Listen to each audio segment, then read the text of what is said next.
Assalamualaikum warahmatullahi wabarakatuh. Alhamdulillah. Wassalatu wassalamu ala rasulillah.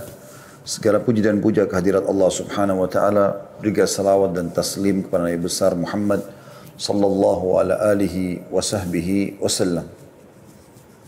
Selamat bergabung lagi teman-teman sekalian di medsos kita, di Khalid Basalam Official, baik di Facebook, di Instagram, di YouTube, dan juga teman-teman yang ada di Jerman yang sudah bergabung bersama kita semua insya Allah.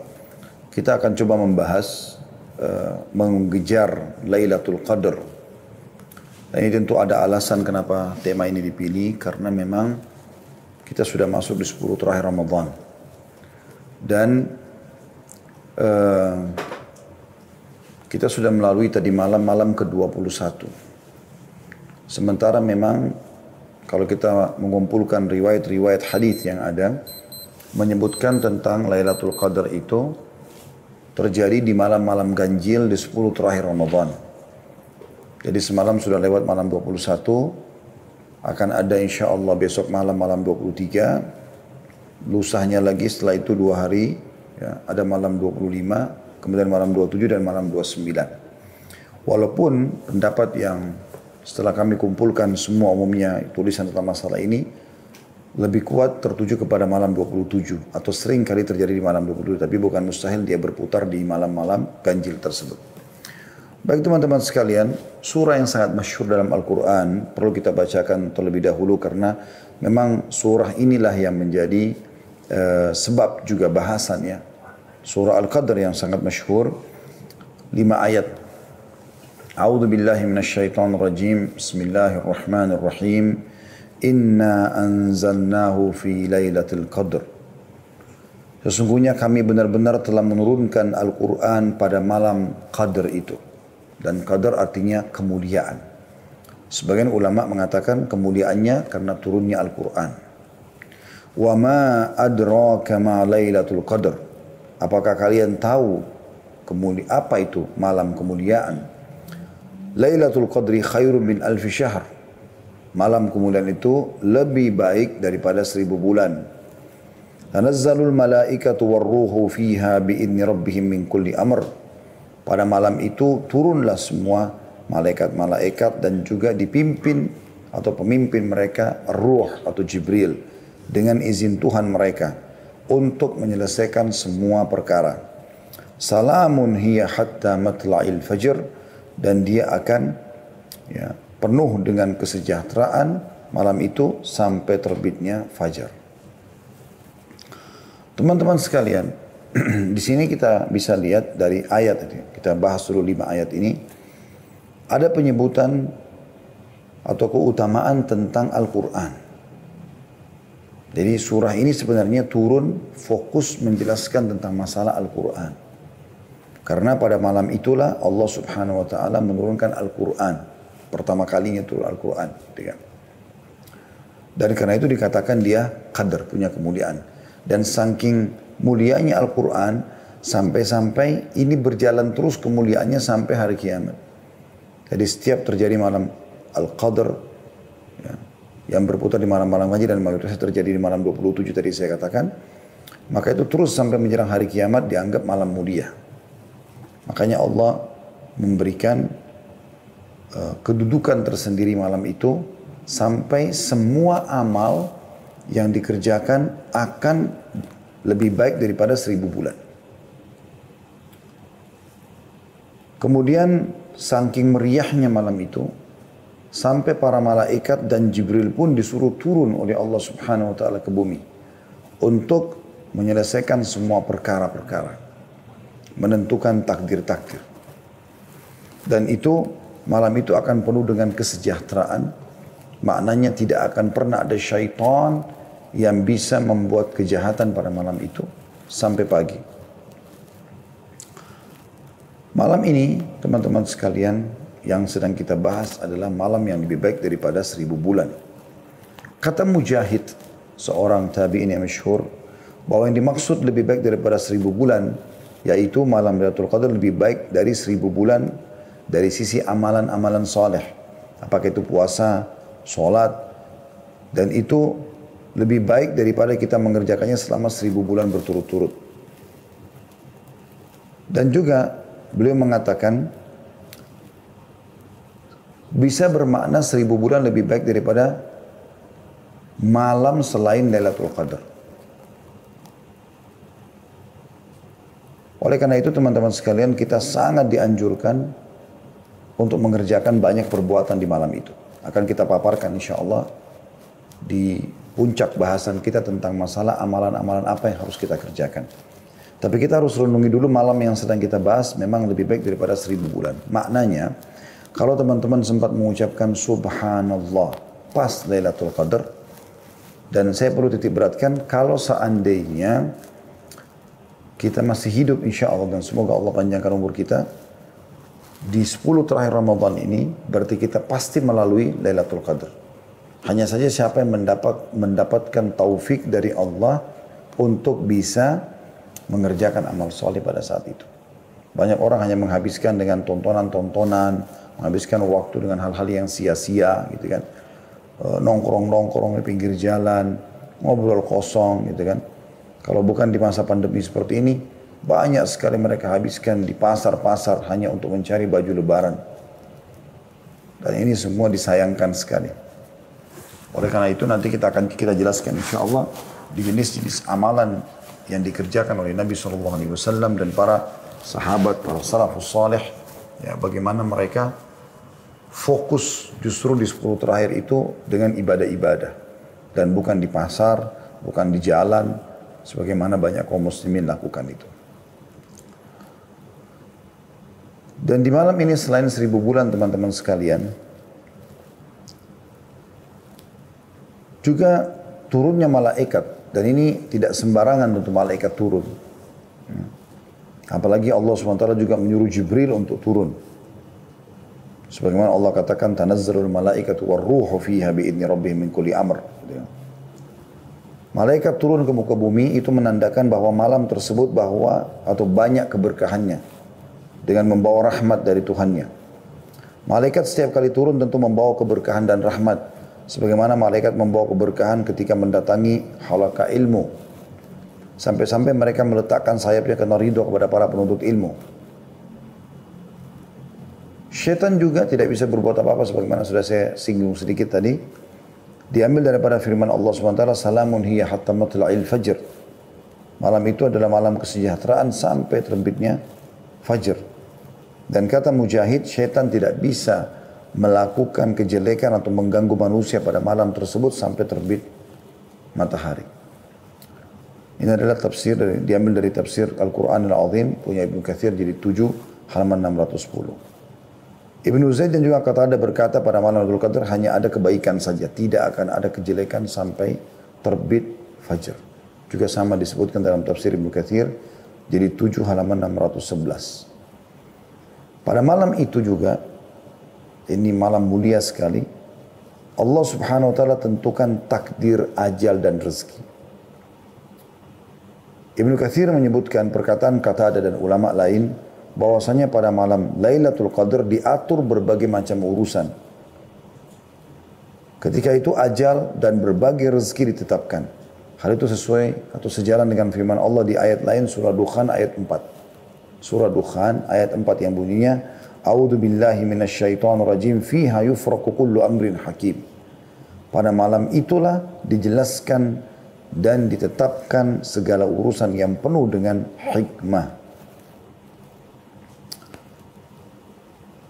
Dan Asy-Syu'bi berkata mengenai tafsir ayat 4 dan ayat 5 surah Al-Qadr, min kulli amr salamun hiya hatta matla'il fajr, bahwa keselamatan dan malaikat datang pada malam tersebut bagi orang-orang yang ada di masjid. Itu berlangsung hingga fajar. Tentu di masa pandemi sekarang nanti kita akan jelaskan pada saat kita jelaskan salah satu amal yang Anda harus lakukan atau dianjurkan lakukan adalah i'tikaf. Tetapi karena kita masa pandemi kita akan menggantikan dengan ibadah di rumah. Tapi kita tidak namakan i'tikaf, karena i'tikaf hanya di masjid saja. As-Sa'di berkata, berbagai hadis yang mutawatir membicarakan tentang keutamaan Lailatul Qadar dan dijelaskan bahwa malam tersebut terdapat di bulan Ramadan. Malam tersebut terdapat di 10 hari terakhir terkhususkan pada malam-malam ganjil. Malam penuh kemuliaan itu tetap terus ada setiap tahunnya hingga hari kiamat. Karena kemuliaan malam tersebut, Nabi SAW melakukan i'tikaf dan memperbanyak ibadah di 10 terakhir Ramadan. Dengan melakukan hal tersebut, beliau berharap bisa menjumpai Lailatul Qadr. Itu tadi gambaran daripada tafsir 5 ayat surah Al-Qadr. Teman-teman sekalian, Allah Subhanahu wa taala memberikan rahmat buat kita umat Muhammad sallallahu alaihi wasallam. Umat-umat sebelum kita umumnya umur mereka panjang-panjang. Misal Nabi Nuh alaihissalam berdakwah di kaumnya itu teman-teman sekalian 950 tahun. Dan tidak mungkin Nabi Nuh berdakwah sementara beliau masih bayi. Umumnya nabi-nabi dinobatkan jadi nabi di umur 40 tahun. Berarti bisa 990 tahun umur Nabi Nuh alaihissalam. 40 tahun masa sebelum kenabian. Dan setelah itu ada masa dakwah 950 tahun. Ya. Maka itu umur kurang lebih umat sebelum kita dan umat-umat yang hidup atau umat yang hidup bersama Nabi Nuh alaihissalam adalah satu generasi. Jadi umatnya bisa ada yang berumur 1000 tahun bahkan lebih. Disebutkan dalam sebuah riwayat atau sebuah athar bahwasanya pernah Nabi Nuh alaihissalam melewati seorang ibu yang menangisi anaknya yang meninggal. Yang menangisi anaknya yang meninggal. Gitu ya. Anaknya ini meninggal teman-teman sekalian umur 60 tahun. Anaknya ibu ini. Ini kita bisa ambil gambaran dari riwayat ini. Bagaimana ya, umur mereka sangat panjang. Maka pada saat dia menangis, berkatalah pada saat itu Nabi Nuh alaihissalam, kenapa engkau menangis wahai ibu? Kata dia, saya sedih, kesian melihat anak saya umur 60 tahun meninggal, dia belum merasakan dunia. Jadi umur 60 tahun bagi mereka itu kayak masih 6 tahun kalau kita. Kata Nabi Nuh alaihissalam, jangan kau bersedih hai ibu. Karena sungguhnya akan datang nanti umat di akhir zaman, ya kita ini. Umur orang tertua di antara mereka adalah umur seperti anakmu ini. Artinya mereka akan dianggap tua kalau sudah umur 60 tahun. Sementara anakmu ini 60 tahun kau anggap masih sangat kecil. Maka kata ibu tersebut, wahai Nabi Allah, kalau seandainya aku hidup di zaman dan dikasih umur oleh Allah SWT cuma 60 tahun, aku akan gunakan semuanya sujud. Selama 60 tahun itu. Itu menandakan bagaimana panjangnya umur mereka. Ini tuh luar biasa. Bagaimana umur mereka sangat panjang. Umur mereka sangat panjang. Nah, sekarang pertanyaan sederhana. Bagaimana caranya kita mengimbangi umur mereka? Amal-amal mereka. Jadi misalnya kalau ada di antara umat Nabi Nuh alaihissalam saja yang beribadah selama 300 tahun saja. Umur kita kan dibatasi. Bukankah Nabi SAW bersabda, ya, umur umatku antara 60 sampai 70 dan sangat sedikit yang melampaui itu. Jadi kita kalau umur 60 tahun, 70 tahun kita anggap sudah tua. Nah sekarang bagaimana kita mengimbangi amal solehnya kaum Nabi Nuh? Allah Subhanahu wa taala mudahkan untuk umat ini agar kita mendapatkan ekstra pahala, tambahan lebih. Dengan adanya keutamaan yang diberikan di beberapa tempat kalau kita beribadah, kayak kasus kita ibadah di Masjid Haram Mekah 100.000 kali lipat. Pahala sholatnya Masjid Nabawi 1000 misalnya. Ya. Dan juga adanya Lailatul Qadr. Dan makna teman-teman sekalian lebih baik daripada 1000 bulan. Artinya 1000 bulan itu kalau kita hitung kurang lebih tepatnya 84 tahun plus 3 bulan.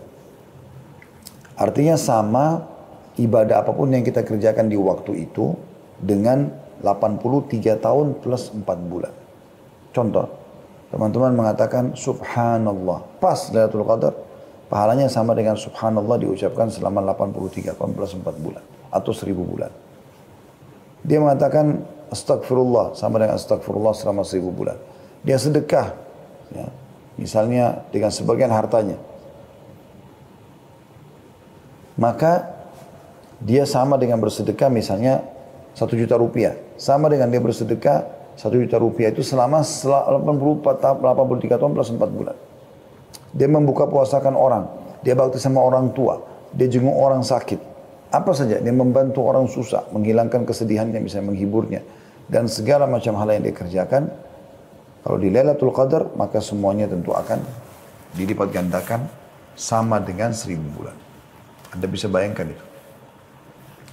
Sebagian ulama mengatakan, malam itu mulai diambil atau terhitung dari awal malam datang. Yaitu habis maghrib. Karena sudah mulai gelap. Biasanya orang sudah membahasakan malam.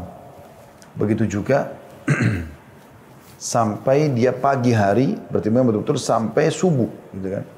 Dan itu waktu yang sangat lama.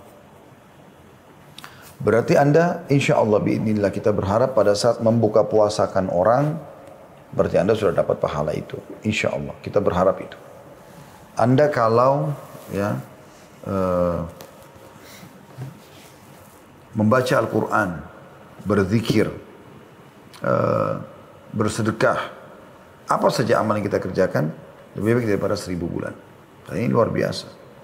Dia hanya terjadi setahun sekali. Baik, Ustaz, apakah saya boleh kalau begitu fokus ibadah di malam-malam ganjilnya saja? Jawaban kami tidak tentunya. Kenapa tidak, Ustaz? Kan malam Lailatul Qadar hanya terjadi di malam-malam ganjil. Ya, karena bisa saja perhitungan manusia bisa luput. Bisa saja justru yang Anda anggap itu ganjil ternyata genap. Saya sendiri kemarin hampir luput. Saya mengingat kalau itu adalah malam 21, teman-teman sekalian. Saya bahkan sempat berpikir itu adalah malam 20. Ternyata sudah puasa yang ke-20, malamnya sudah 21. Ada seorang sahabat dekat saya, Dr. Yusuf Bahuth, hafizahullah, beliau salah satu dosen di Ummul Qura di bagian tafsir ya. Beliau mengirimkan kepada saya itu. Datanya malam hari ini, hari Rabu, akan masuk malam ke-21 dan itu akan masuk Lailatul Qadar. Subhanallah. Saya baca itu terus saya teringat, oh iya sudah malam 21. Ya. Maka kita dianjurkan memperbanyak bacaan Allahumma innaka afuun tuhibbul afwa fa'fu anni, kan gitu. Dan itu kita dianjurkan ucapkan, nanti akan kita sebutkan termasuk dalam amal-amalan yang dianjurkan untuk diucapkan. Jadi teman-teman sekalian, memang ini sangat mahal dan kebetulan alhamdulillah, semoga Allah mudahkan kita mendapatkan. Kita sekarang berada di 10 terakhir Ramadan. Dimanapun Anda berada di muka bumi ini, ya setahu saya ya, pada tahun ini hampir semuanya sama mulai berpuasanya. Ya, insya Allah. Maka mudah-mudahan juga secara bersamaan. Karena kalau ada yang baru puasa 22 misalnya, berarti dia malam 23, yang satunya sudah malam 24, atau puasa 24 berarti sudah malam 25. Maaf, dia ada yang berpuasa 22, malamnya 23, ada yang berpuasa hari ke-23 berarti malam 24. Ini yang mana Lailatul Qadarnya, gitu kan? Kuasa Allah Subhanahu wa taala. Tapi bifadlillah azza wajalla ini malah terjadi hampir serentak, gitu kan? Oleh karena itu, Nabi SAW fokus mengejar Lailatul Qadar dengan cara mengikat diri selama 10 hari berturut-turut tidak terkecuali itu dengan ibadah. Mengikat diri di masjid dengan i'tikaf, ya. Demi untuk mengejar Lailatul Qadar. Karena dengan kita fokus ke 10 hari itu, maka dipastikan mau genap, mau ganjil, kita akan coba fokus beribadah. Maka insya Allah kita pasti akan mendapatkannya dengan izin Allah SWT. Dibandingkan dengan Anda hanya nebak-nebak. Ya, saya pernah ada di satu kota, dan ternyata subhanallah di kota itu, tiba-tiba saja saya lihat di habis sholat tarawih di malam 27, orang-orang pada bagi-bagi makanan segala macam gitu. Lalu mereka mengatakan sudah Lailatul Qadar. Padahal mungkin sebelumnya mereka malas beribadah. Mudah-mudahan kita berharap Allah karunia kepada mereka, tapi masalahnya adalah bisa saja luput dari mereka. Mungkin di malam 23 terjadi, mungkin di malam 25. Kan begitu. Jadi harusnya kita fokus 10 hari tersebut. Baik, kita akan masuk teman-teman lebih dalam tentang amalan-amalan apa yang dikerjakan pada saat Lailatul Qadar. Ini penting sekali ya. Yang paling ditekankan sekali adalah Anda sholat malam. Apakah itu tarawih atau Anda kerjakan tahajudnya. Apa bedanya Ustaz tarawih sama tahajud? Beda. Dari sisi istilah dan juga waktunya. Tarawih santai, dimulai dari setelah Ba'diyah Isya sampai Masya Allah terserah kita mau selesaikan jam berapa, tergantung kadar ayat yang kita baca. Tahajud dikerjakan di sepertiga malam ataupun sudah lewat pertengahan malam, gitu kan. Walaupun sama-sama qiyamul lail. Tapi dari dua ini Anda jangan keluput salah satunya. Baik itu sholat tarawihnya ataupun sholat tahajudnya. Bagaimana Ustaz kalau saya mau gabungkan keduanya? Boleh. Makanya di Masjid Haram Mekah dan Masjid Nabawi Madinah kan melakukan itu. Mereka ada sholat tarawih, hanya saja di 10 terakhir Ramadan, kayak mulai tadi malam, di malam ganjil itu mereka sudah tidak lagi mengerjakan witir di sholat tarawih. Jadi cuma tarawih 20 rakaat, kemudian mereka tidak witir, nanti sekitar jam 12 malam atau setengah 1 malam, mereka baru mengerjakan qiyamul lail lagi dengan witir. Jadi kurang lebih jam setengah 1. Mereka kerjakan kadang-kadang 11 rakaat sampai 13 rakaat. Seperti itulah. Dan ini teman-teman kalau mau dapat keutamaannya, terutama dengan pembersihan dosa-dosa seluruhnya tidak terkecuali, Anda harus penuhi syaratnya 2. Sabda Nabi SAW yang masyhur dalam hadits Bukhari Muslim, Man qama Ramadhana imanan wahtisaba ghufira lahu ma taqaddama min dhanbi. Barang siapa yang mendirikan malam Ramadan karena keimanan dan mengharapkan pahalanya, dibersihkan dosa-dosa yang telah lalu. Dan di Lailatul Qadar lebih ditekankan lagi karena kata Nabi SAW, Man qama Lailatul Qadri imanan wahtisaba ghufira lahu ma taqaddama min dhanbi. Barang siapa yang bangun di malam Lailatul Qadar karena keimanan dan mengharap pahalanya, maka dosanya yang lalu akan diampuni.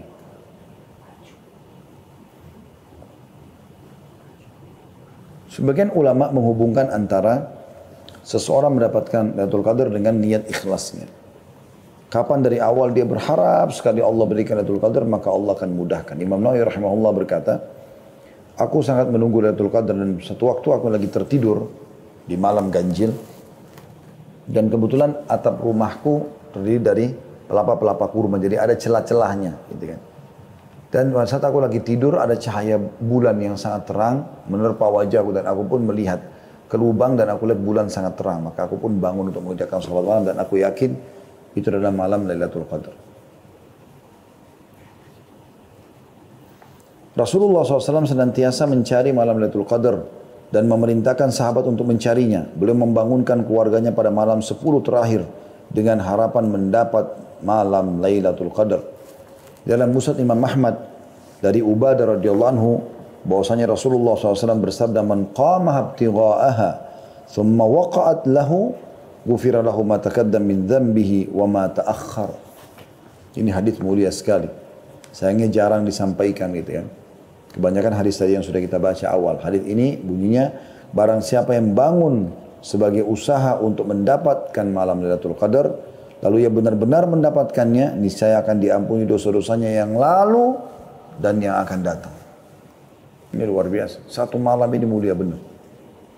Jadi dosa-dosa belum kita kerjakannya sudah dimaafkan oleh Allah SWT.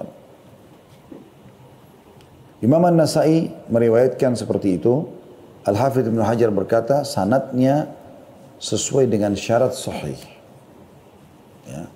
Jadi kalau tadi yang pertama kita bacakan itu, siapa yang mendirikan malam Lailatul Qadar karena keimanan dan mengharapkan pahala dia bersihkan dosa-dosa yang telah lalu. Yang lalu saja yang telah dia lakukan. Kalau ini tidak, hadis ini sahih juga, siapa yang mengejar Lailatul Qadar, sengaja memang mau target nih. Kayak sekarang kita bahas ini kan mengejar Lailatul Qadar, itu tujuannya. Jadi hadis ini tujuan, ini adalah sebab judul gitu kan. Barang siapa yang mengejar Lailatul Qadar dan betul-betul mendapatkannya, ya, maka ia benar-benar diampuni dosa-dosanya yang lalu dan akan datang. Telah dinukil dari kaum salaf, dari kalangan sahabat dan tabi'in bahwasanya mereka mandi dan memakai minyak wangi pada 10 malam terakhir untuk mencari malam Lailatul Qadar. Malam yang telah dimuliakan dan diangkat derajatnya oleh Allah SWT. Jadi mereka bahkan sampai pada tingkat mengemas malam itu dengan baik, pakai baju yang paling bagus, baju baru, minyak wangi terbaik hanya untuk menyambut Lailatul Qadar. Supaya mereka menghadap kepada Allah SWT dalam kondisi sempurna. Seperti itulah.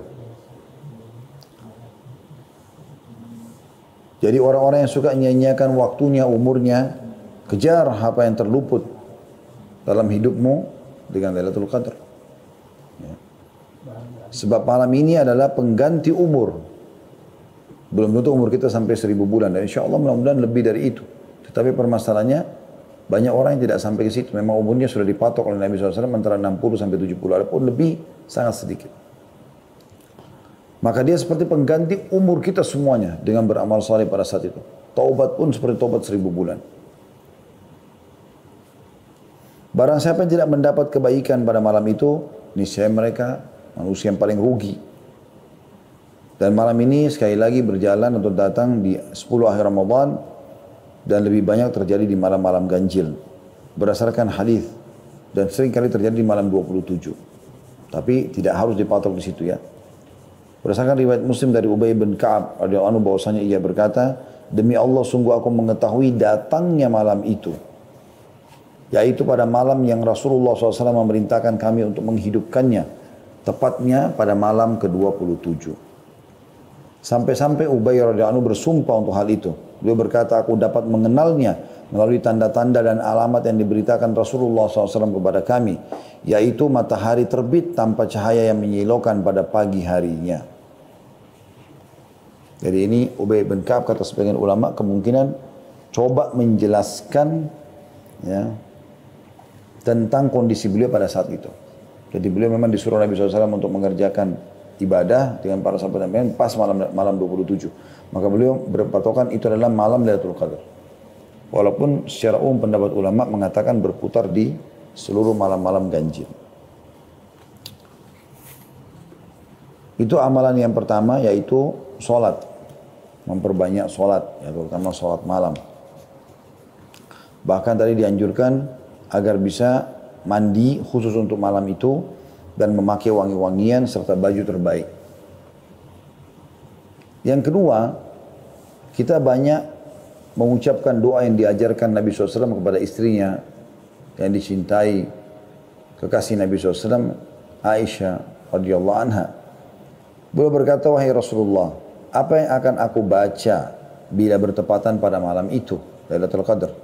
Maka kata Nabi SAW, ucapkanlah, Allahumma innaka afuwun tuhibbul afwa fa'fu anni. Ya Allah, sungguhnya Engkau Maha Pemberi ampunan dan menyukai orang yang memohon ampun, maka ampunilah aku. Ampunilah aku. Ya. Jadi termasuk adalah hal yang luar biasa. Ya. Bagaimana ucapan ini adalah ucapan yang memberikan makna yang sangat dalam kalau seseorang itu berusaha tentunya semaksimal mungkin agar dia bisa mendapatkan pengampunan. Karena sekali Anda mohon ampun kepada Allah SWT pada malam itu, seakan-akan Anda memohon ampun kepada Allah dari sisi pahala dan juga ijabahnya 1000 bulan atau 83 tahun plus 4 bulan. Dan ini termasuk dalam doa-doa yang baik teman-teman dan zikir. Dan ini juga termasuk amalan yang harusnya selalu dijaga. Ya. Apalagi kalau Anda mengejarnya di sepertiga malam terakhir ya. 3 atau 2-3 jam. 4 jam lah sebelum subuh. Anda fokus di situ. Maka insya Allah memperbanyak istighfar untuk mendapatkan fadilah atau keutamaan dalam ayat dikatakan wabil asharihum yastaghfirun. Mereka selalu beristighfar di waktu-waktu sahur atau waktu menjelang subuh. Doa mustajab karena sepertiga malam Allah turun ke langit bumi. Ya, kemudian juga minta agar diberikan takdir baik, ya, kebaikan-kebaikan semua karena memang pada malam itu semua perkara ditentukan atau ditakdirkan oleh Allah Subhanahu wa taala. Yang ketiga teman-teman yang Anda lakukan adalah i'tikaf. Ya, i'tikaf. Mungkin Anda mengatakan, Ustaz untuk apa bahasa i'tikaf? Karena kita sekarang pandemi nggak bisa ke masjid. Ya kan hukum ini berlaku sampai hari kiamat. Pandemi akan berlalu insya Allah. Tetapi permasalahannya adalah sekarang ada hukum syar'i yang harus kita tahu. Untuk mengejar Lailatul Qadar, maka Nabi SAW melakukan perbuatan ini. Yaitu beriktikaf. Dan dikatakan dalam sebuah riwayat Bukhari, Rasulullah SAW biasa beriktikaf selama 10 hari setiap bulan Ramadan. Pada tahun beliau wafat, beliau beriktikaf selama 20 hari. Iktikaf adalah sebuah ibadah yang terkumpul padanya berbagai jenis ibadah lainnya. Berupa tilawah Al-Quran, sholat, zikir, dan doa. Dan semua dikerjakan di masjid. Orang yang belum pernah iktikaf menggambarkannya sebagai ibadah yang berat dan sulit. Padahal iktikaf sangatlah mudah bagi orang-orang yang memang mengikhlaskan niatnya dan memang ingin mengejar rahmat Tuhannya. Iktikaf ini sangat dianjurkan di 10 terakhir Ramadan. Bagi laki-laki dan bagi perempuan ditekankan untuk menghindari tapi dibolehkan hukumnya. Lebih baik mereka fokus di rumah. Karena ummahatil mu'minin radhiyallahu anhunna beriktikaf setelah wafatnya Nabi SAW. Tapi selama ada suami mereka, maka mereka justru di rumah. Dan Nabi SAW pada saat itu beriktikaf di masjid. Dan beliau selalu lakukan iktikaf ini 10 hari terakhir di akhir Ramadan untuk mengejar Lailatul Qadar. Dan di tahun terakhir beliau hidup, beliau kerjakan selama 20 hari. Iktikaf sendiri dari segi etimologi adalah menetapi sesuatu dan mengikat diri kepadanya. Sementara secara terminologi adalah menetapi masjid dan berdiri di dalamnya dengan niat mendekatkan diri kepada Allah SWT. Berarti dari definisi ini rumah nggak masuk. Ya.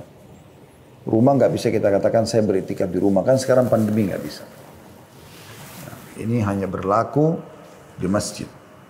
Tetapi insya Allah bila Anda memang sudah biasa melakukannya, sebagaimana hadis Nabi SAW yang sudah masyhur, atau kama qala Nabi SAW, siapa yang terbiasa mengerjakan sebuah ibadah, maka akan dicatatkan baginya pahala lengkap pada saat dia punya uzur. Gitu ya.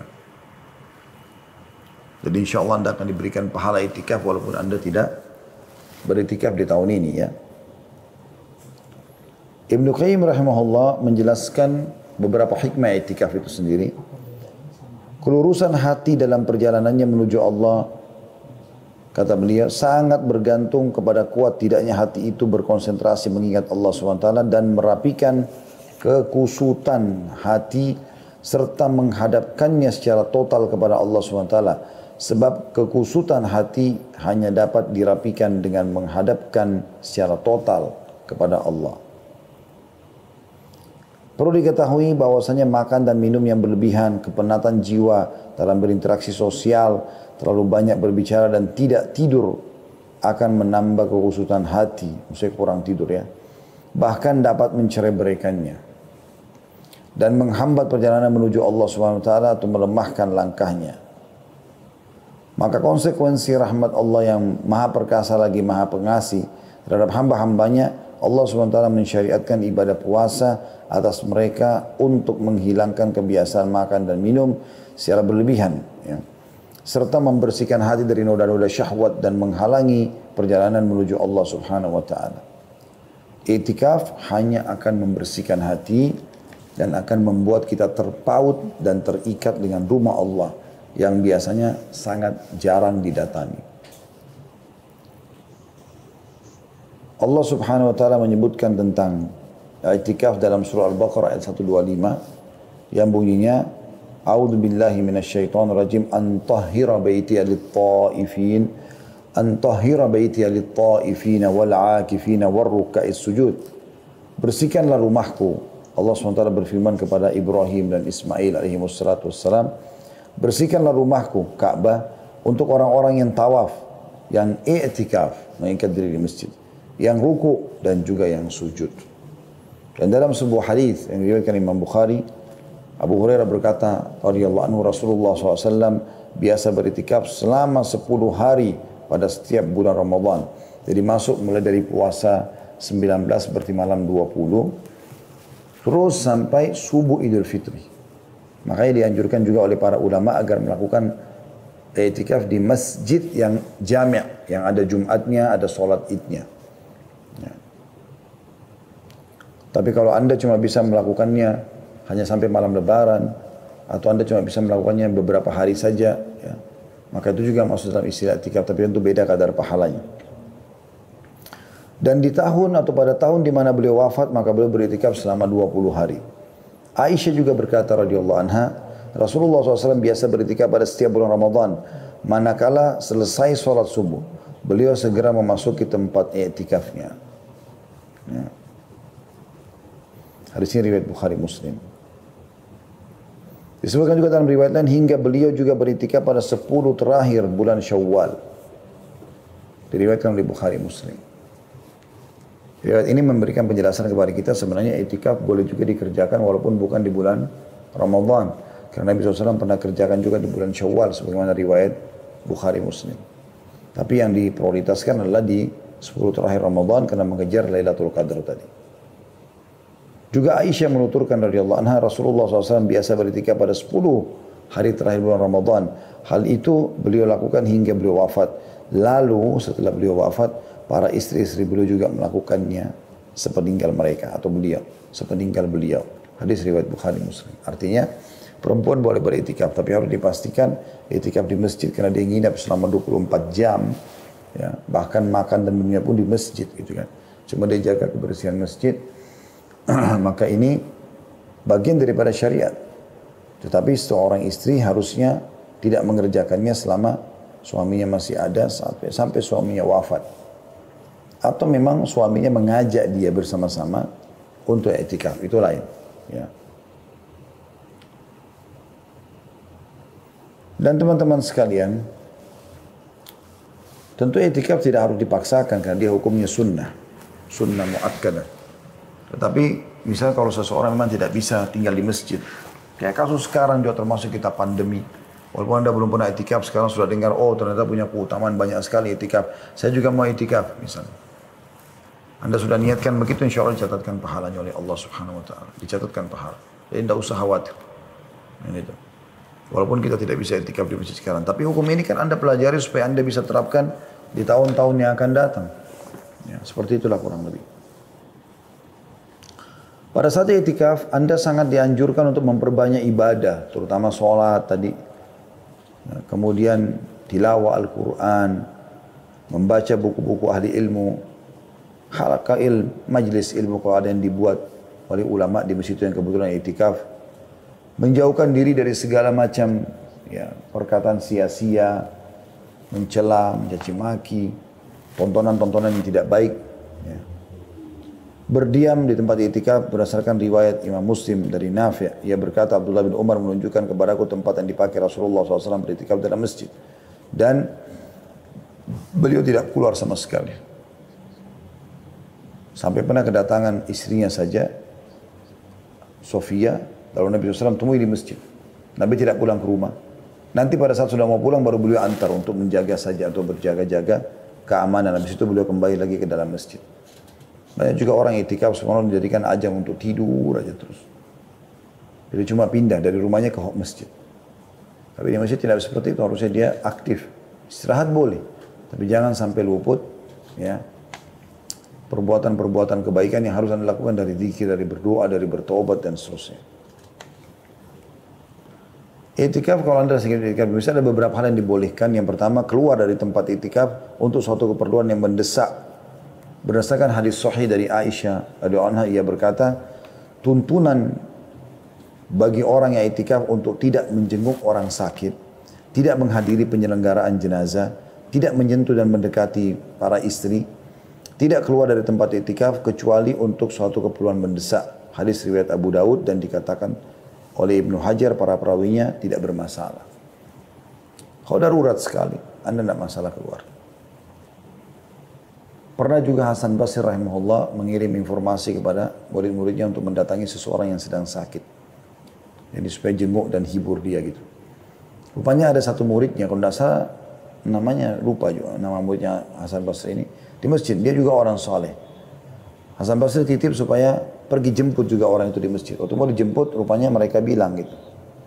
Atau dia bilang sama teman-temannya, saya lagi itikaf, gak mungkin saya tinggalkan, kalian aja yang pergi. Lalu Hasan Basri dengar, lalu dia bilang, sampaikan kepada orang itu. Kalau menyelesaikan hajat seorang muslim lebih baik daripada sekian amal soleh yang kau kerjakan. Termasuk itikaf itu, maka dia pun keluar untuk memenuhi hajat saudaranya. Jadi ada yang berkata, mendesak. Dia untuk mengejar juga pahala itu pun dia tidak berlama-lama, dia balik lagi. Boleh makan, boleh minum, dan tidur dalam masjid dengan menjaga kebersihan tentunya. Itu yang kedua. Yang ketiga berbicara yang dibolehkan dengan orang lain untuk suatu keperluan. Ngobrol-ngobrol tentang masa depan, tentang sesuatu, ya, diskusi. Selama bukan hal yang haram. Yang keempat merapikan rambut, memotong kuku, membersihkan badan, mandi. Kamar mandi boleh, pakai sabun, sampo segala macam. Mengenakan pakaian bagus dan memakai minyak wangi. Berdasarkan hadits Aisyah radhiyallahu anha, ia berkata saat Rasulullah SAW sedang i'tikaf di dalam masjid, beliau mengeluarkan kepalanya dari sela-sela kamar. Kemudian aku mencuci kepala beliau. Dalam riwayat lain, kemudian aku merapikan rambut beliau. Hadis Bukhari Muslim. Jadi, dulu rumah Nabi SAW, rumah Aisyah, yang Aisyah tempati rumah Nabi SAW tentunya, dengan masjid itu kayak satu tembok. Cuman ada pintu dan ada jendela, ya, di mana Nabi SAW bisa keluar masuk di situ.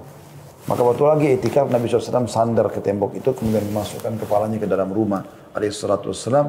Lalu Aisyah mencuci rambut beliau, membersihkannya. Nah, riwayat lain menyisir rambutnya.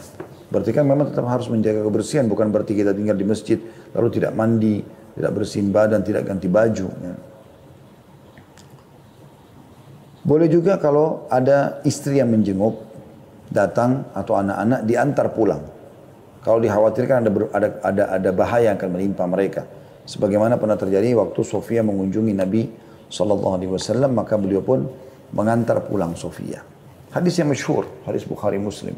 Pada saat Nabi SAW sedang mengantar Sofia pulang, lalu ada dua orang Ansar tergesa-gesa melangkahkan kakinya, ya seakan-akan mengejar Nabi SAW, gitu kan? Nah pada saat mendekat Nabi SAW mengatakan ala rizki kuma, pelan-pelan aja. Inna Sofia binti Huyai. Ini yang bersama saya Sofia binti Huyai, ini istri saya. Maka mereka mengatakan maha suci Allah ya Rasulullah. Maksudnya kami nggak akan berpikir macam-macam, kata Nabi SAW. Hati-hatilah, karena syaitan mengalir, ya, di dalam tubuh manusia sebagaimana mengalirnya darah atau mengalir di aliran darah manusia. Dan bisa saja membuat kalian nanti sangka buruk. Tapi sikap Nabi SAW di sini, ya, itu mengantar pulang istrinya dibolehkan. Kemudian sebagian ulama juga menyebutkan tentang perkara-perkara yang dimakruhkan bagi orang itikaf, yaitu jual beli. Tapi tidak haram di sini. Asal dia jangan di dalam kotak masjid yang dipakai sholat, tapi mungkin di terasnya, ya. Kemudian berbicara yang mendatangkan dosa dan juga diam dan tidak berbicara sama sekali dengan meyakini bahwasanya diam itu ibadah. Nah ini keliru. Tapi aja dia ngomong, ngobrol segala macam beraktivitas seperti biasa. Jadi orang itikaf juga bukan penjara, tapi tempat untuk dia menikmati hidupnya tapi dalam kebaikan gitu. Nah, ini tentu saya ambil dari buku Risalah Puasa Nabi Syekh Muhammad bin Shalih Al-Munajjid dan Syekh Abdullah Saleh, ya. Nah, ini buku ini saya bedah atau saya ambil khusus masalah itikafnya. Itu ada disebutkan di halaman 33 tentang masalah jual beli, ya, yang dianggap makruh di sini ditulis oleh atau dinukil dari para ulama.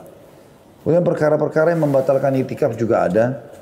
Yang pertama, keluar dari masjid dengan sengaja tanpa keperluan, sekalipun hanya sekali, dianggap itikafnya batal. Kalau dia masuk lagi berarti dia kayak itikaf baru gitu. Yang kedua, bersetubuh.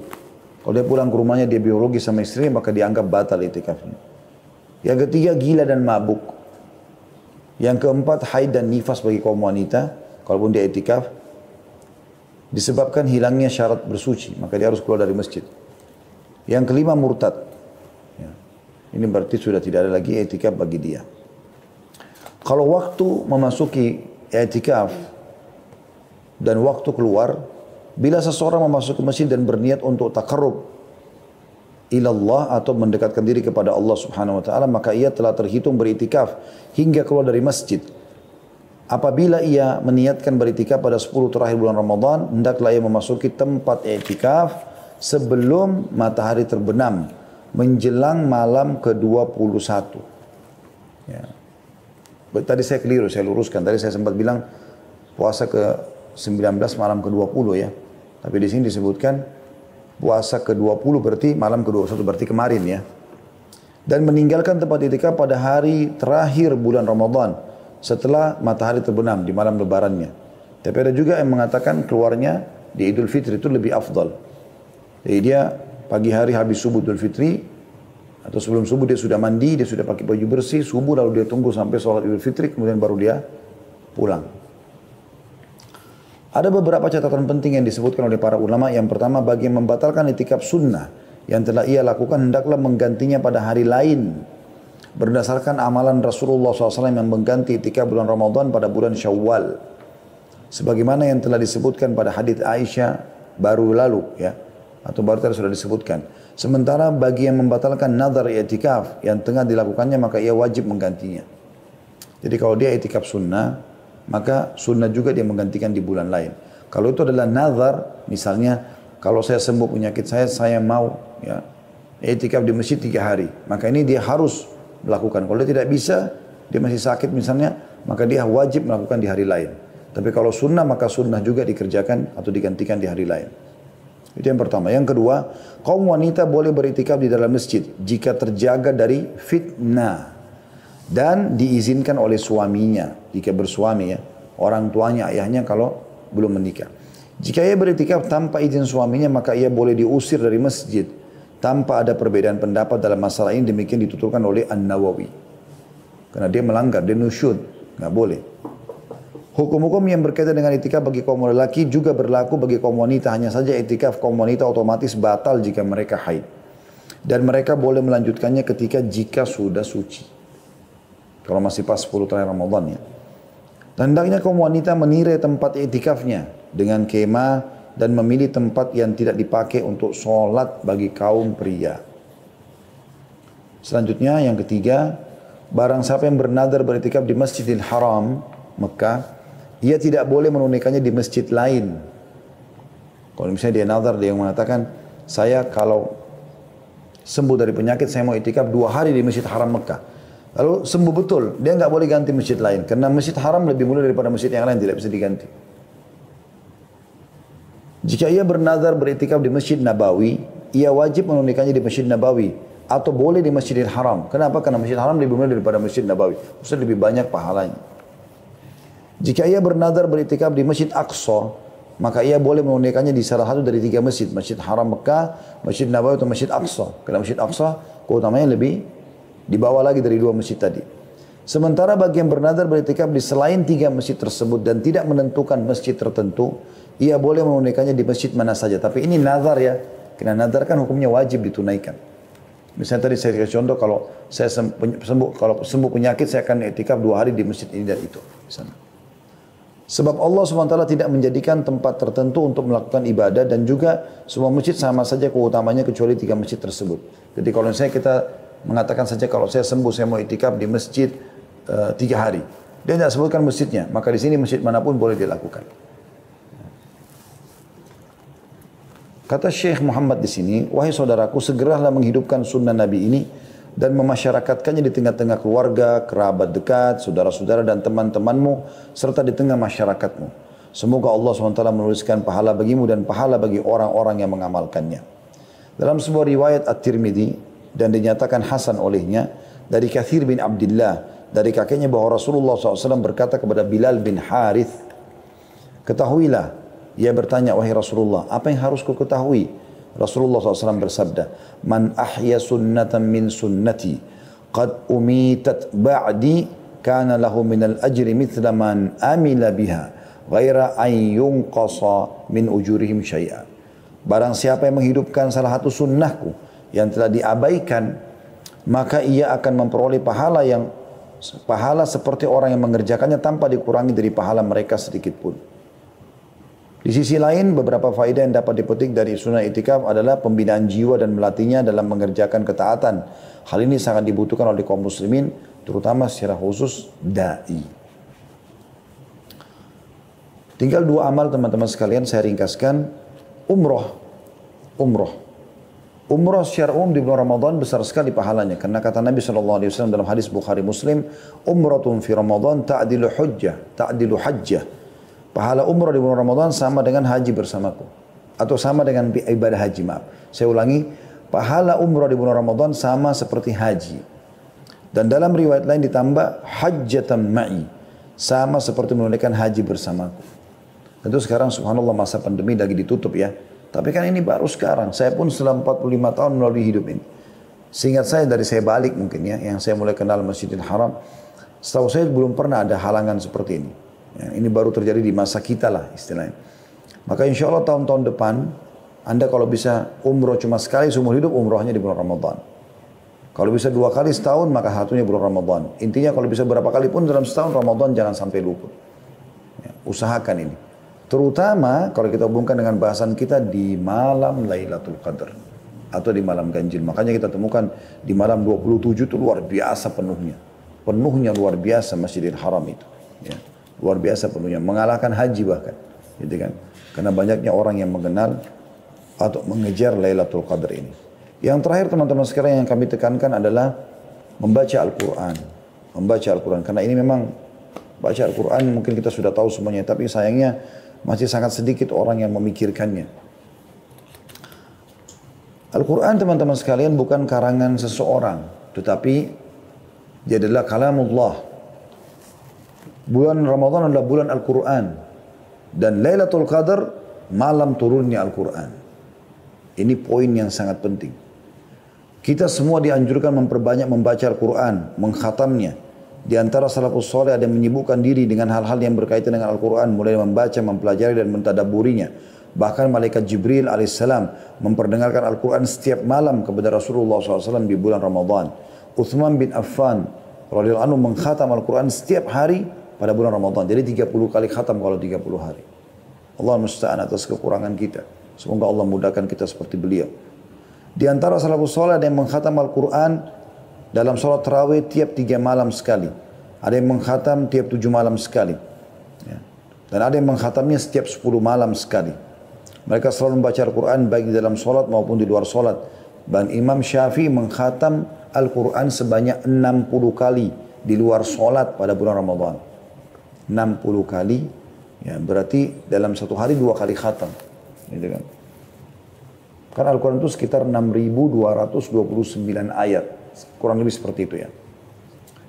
Maka kalau Anda membacanya, targetnya adalah menyelesaikan 6.000, ya, tadi 229 ayat dalam berapa jam misalnya, maka Anda bisa membaca seperti Imam Syafi'i, sehari 2 kali. Atau seperti Utsman bin Affan sehari sekali gitu kan. Sementara Al-Aswad juga mengkhatamnya selama sebanyak 2 hari sekali. Ya. Ibnu Rajab menjelaskan, ada sebuah hadis yang berbunyi, Nabi SAW bersabda, siapa yang mengkhatam Al-Quran kurang dari 3 hari maka dia tidak memahaminya. Kata beliau, larangan mengkhatam Al-Quran kurang dari 3 hari tertuju bagi orang yang membiasakannya. Selalu saja dia tiap hari kerjakan itu. Ya. Adapun pada waktu-waktu yang utama seperti bulan Ramadan, terkhusus lagi pada malam-malam yang diperkirakan sebagai malam Lailatul Qadar, atau di tempat-tempat yang utama seperti Mekah, bagi yang selain warga Mekah, maka dianjurkan agar memperbanyak membaca Al-Quran, supaya mendapat keutamaan pada waktu dan tempat tersebut. Nah, ini pendapat Imam Ahmad, Ishaq, dan juga ulama-ulama lainnya. Nah, ini sangat ditekankan. Dalam membaca Al-Quran teman-teman dianjurkan untuk menangis. Anda tentu bisa menangis kalau Anda memahami maknanya. Makanya baca, sekarang Alhamdulillah di zaman kita aplikasi Al-Quran dengan terjemahannya gitu kan. Karena disebutkan dalam hadis ya, Bukhari bahwasanya Nabi SAW pernah berkata kepada Abdullah bin Mas'ud, "Anu bacakanlah Al-Quran untukku." Maka Abdullah bin Mas'ud mengatakan, "Ya Rasulullah, aku bacakan untuk Anda sementara ayat ini." Al-Quran turun kepada anda. Kata Nabi SAW, aku ingin dengar dari orang lain. Maka Abdullah bin Mas'ud pun membaca surah An-Nisa. Sampai dia mengatakan dari awal An-Nisa sampai tiba di ayat 41 yang bunyinya a'udzubillahi minasyaitonir rajim. Fa kaifa idza ji'na min kulli ummatin bi syahidin wa ji'na bika 'ala haula'i syahida. Maka bagaimana hai Muhammad, ya, orang-orang kafir itu apabila kami mendatangkan seorang saksi dari tiap-tiap umat dan kami mendatangkan kamu hai Muhammad sebagai saksi atas mereka. Maka Nabi SAW mengatakan kepadaku, kata Abdullah bin Mas'ud, hasbuk, cukup sampai situ kau baca. Aku pun menoleh ke arah beliau, ternyata kedua mata beliau meneteskan air mata. Imam Al-Baihaqi meriwayatkan sebuah hadis dari Abu Hurairah radhiyallahu anhu, beliau berkata, tak kala turun firman Allah SWT dalam surah An-Najm ayat 59 sampai 60, A'udzu billahi minasyaitonir rajim, afa min hadzal hadithi ta'jabun wa tadhakuna wa la tabkun. Maka apakah kalian merasa heran terhadap pemberitaan ini? Tentang hari kiamat, tentang Allah Subhanahu wa taala, tentang surga dan neraka, tentang kematian, tentang alam barzah, tentang nabi-nabi sebelum kita dalam Al-Qur'an. Apakah kalian merasa heran dengan informasi itu? Dan kalian menertawakan dan tidak menangis? Ahlus Suffah, orang-orang yang hidup di belakang rumah Nabi SAW, Suffah itu bisa menampung kurang lebih 300 orang sahabat yang ingin belajar kepada Nabi SAW pada saat itu. Menangis hingga tetesan air mata membasahi pipi mereka pada saat membaca ayat ini. Ketika hal itu didengar oleh Rasulullah SAW, beliau tersentuh dan ikut menangis bersama mereka. Melihat hal itu kami pun menangis, kata para sahabat. Kemudian Rasulullah SAW bersabda, La yalijun nara man baka min khasyatillah. Tidak akan masuk neraka orang yang menangis karena takut kepada Allah. Mungkin teman-teman bilang, bagaimana caranya saya mau menangis? Ya, sementara saya belum pernah merasakan tangisan untuk Al-Quran atau membaca Al-Quran. Kata Nabi SAW, menangislah kalau kalian baca Quran, atau paksakan atau buatlah kalian menangis. Nah, beberapa ulama sebagai berikut teman-teman menyimpulkan bahwasanya anda bisa menangis dengan cara yang paling alami, ya, natural sekali adalah anda terus dekatkan diri kepada Allah Subhanahu Wa Taala, dan nanti dengan mendekatkan diri kepada Allah itu hati kita jadi lebih peka. Termasuk misalnya banyak yang membaca Al-Quran. Orang yang bisa menangis alami ini kalau dia sering baca Al-Quran, rutin khatam, ulangi lagi khatam, ulangi, apalagi ngerti artinya, maka mereka akan tersentuh. Anda biasa lihat kan bagaimana Imam Masjid Haram, Masjid Nabawi menangis pada saat mereka tilawahkan Al-Quran di bulan Ramadan seperti ini. Yang kedua adalah Anda mengerti artinya saja dengan mentadabburinya. Tapi ini memang Anda betul-betul ikhlas membacanya, maka Anda bisa menangis tentunya. Tapi kalau Anda cuma baca dengan seperti orang terburu-buru, kalau binas malikin nas udahin nas musyar waswasil khannas, tidak jelas apa yang dibaca. Sementara kita disuruh warattilil Qur'ana tartila. Tartilkan Al-Quran itu pelan-pelan. Qul a'udzu birabbin nas, berhenti. Malikin nas, berhenti. Ilahin nas, berhenti. Seperti itulah kita berikan haknya semua. Semoga teman-teman sekalian kita termasuk orang yang diberikan taufiknya untuk bisa mendapatkan Lailatul Qadar. Baik, maaf teman-teman, di Jerman saya tidak bisa lanjutkan karena tinggal 4 menit lagi kita berbuka puasa di Jakarta. Teman-teman juga yang mengikuti live kita akan berbuka puasa, saya pun begitu, kita akan siap-siap dengan tim insya Allah.